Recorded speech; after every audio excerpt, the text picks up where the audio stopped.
Gracias, señor presidente. Gracias, secretarios, concejales. Buenos días, buenas tardes. Voy a hacer simplemente unas reflexiones sobre el proyecto de plan de ordenamiento que está a consideración del Consejo, del plan de desarrollo, perdón, del plan de desarrollo. En términos generales, cuando uno lee el proyecto de plan de desarrollo, ve muy bien reflejada la propuesta del programa de gobierno de la actual administración. Es decir, se está cumpliendo con el voto programático por el que votó la ciudadanía.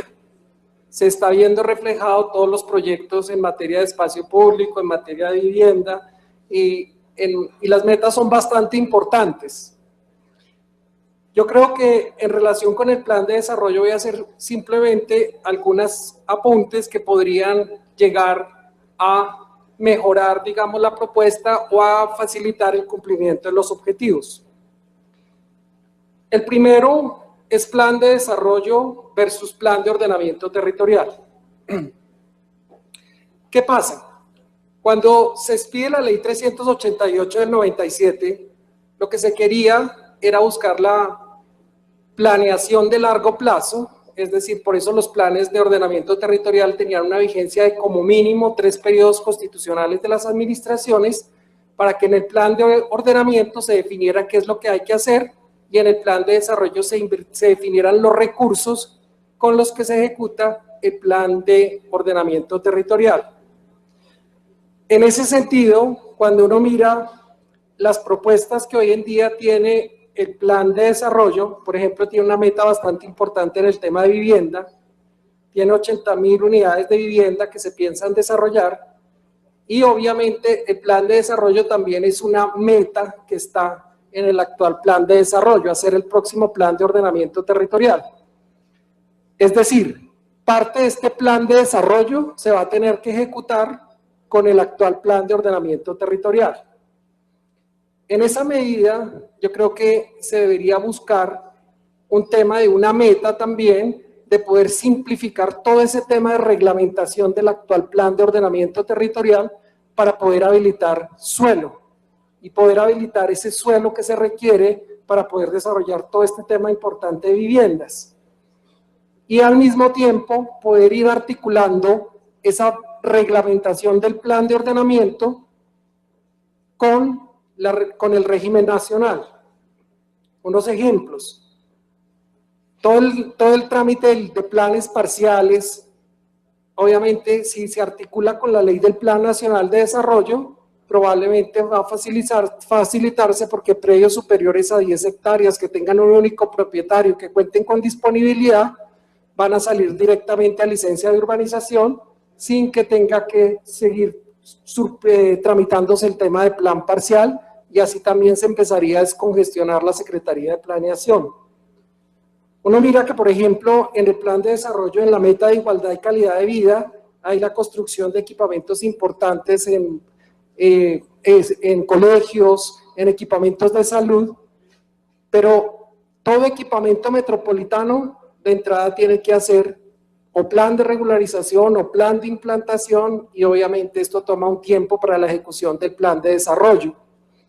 Entonces, de alguna medida, si simplificamos rápido el actual plan de ordenamiento en la reglamentación como una meta del plan de desarrollo, se podría facilitar todos los procesos que hoy en día se tienen, o las propuestas y metas que se tienen en el actual plan de desarrollo. Igualmente, se ve que el actual plan de desarrollo tiene una conciencia plena de que hay que hacer una reforma administrativa para poder operar correctamente este plan de desarrollo. De hecho, en el proyecto de acuerdo se proponen facultades extraordinarias para hacer una reforma administrativa, para poder actualizar la administración a los nuevos, pues digamos, a las metas del plan de desarrollo.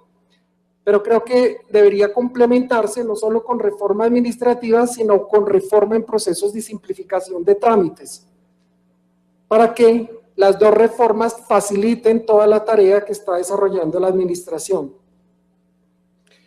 En los temas de recuperación del espacio público, que es otro tema bastante importante, pues está legalmente o ilegalmente ocupado, habla el plan de desarrollo de la rehabilitación, pero creo que hay que trabajar un tema que es importante y lo acabo de ver en México, en la ciudad de Puebla, que es la apropiación del espacio público por parte de las colectividades. Estuve hace 15 días invitado por el gobierno de Puebla, estuve viendo todo el plan de los 15 años de trabajo que ha desarrollado Puebla en México, y en la recuperación del espacio público por parte de las colectividades hay un caso bien interesante que es Chanenetla, un sector muy deteriorado desde Puebla, donde era un sector invadido por bandas, donde era un sector que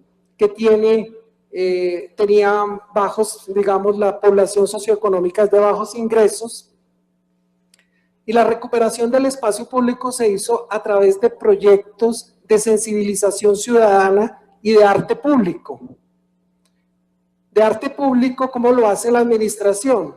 Convocó una serie de artistas, esos artistas hablaron con los moradores de cada una de las casas, y los moradores les contaron cuáles eran las historias que tenían en esas casas, y los artistas les hicieron unos murales a cada una de las personas en su casa, en el barrio.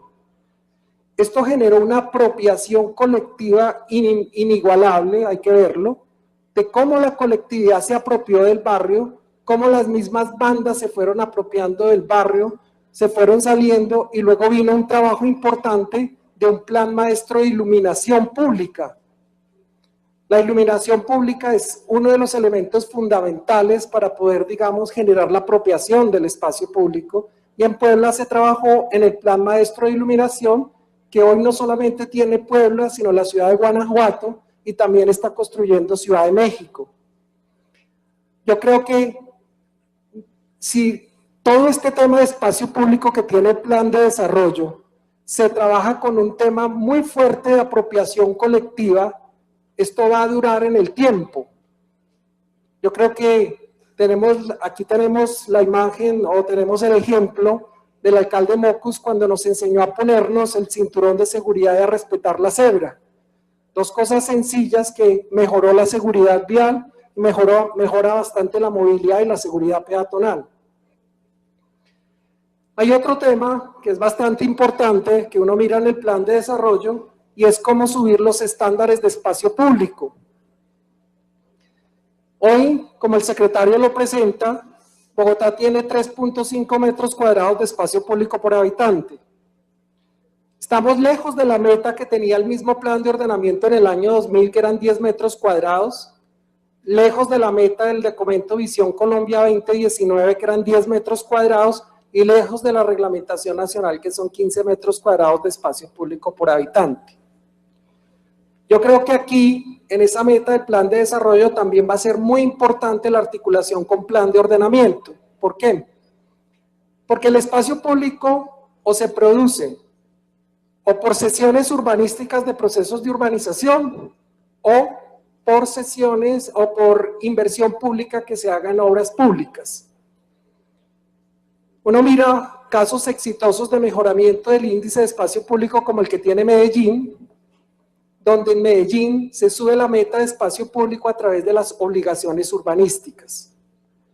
Las obligaciones urbanísticas generan para cada desarrollo, que hoy se está implementando también en Bucaramanga y también se está implementando en Valledupar, una obligación urbanística. En Medellín son 20 metros cuadrados por unidad de vivienda o por cada 100 metros cuadrados construidos.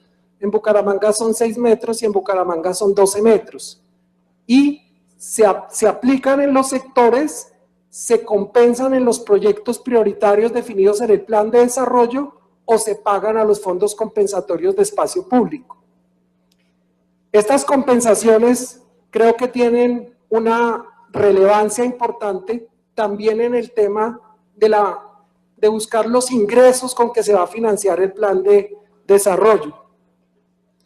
Si uno mira, el plan de desarrollo en términos gruesos cuesta 89 billones, de esos 89 billones, 13.5 vienen de APPs, o sea, serían 75 billones, y el presupuesto del distrito son aproximadamente 17 billones al año, por 4 años nos daría 68 billones.